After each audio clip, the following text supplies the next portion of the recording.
raw milk refers to milk which has been unpasteurized. Most people are familiar with pasteurization, which is when you boil milk before it even hits the grocery store shelves to like get rid of the quote unquote harmful bacteria. So raw milk just hasn't had that process. And the issue with raw milk, the same thing with the seed oil. Pasteurized milk wasn't a thing up until the 1920s. And the reason why they started pasteurizing it is because when people started moving into cities during the Industrial Revolution, they couldn't bring their cows with them, but they still wanted milk.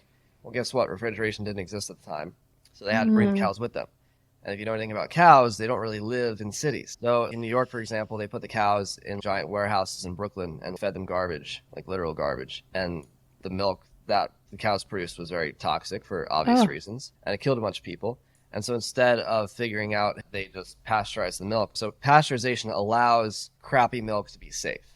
That's the takeaway. Industrially processed seed oils, canola oil, sunflower oil, safflower oil, soybean oil, rapeseed oil, also known as canola oil, peanut oil, corn oil, and rice bran oil. So those are bad.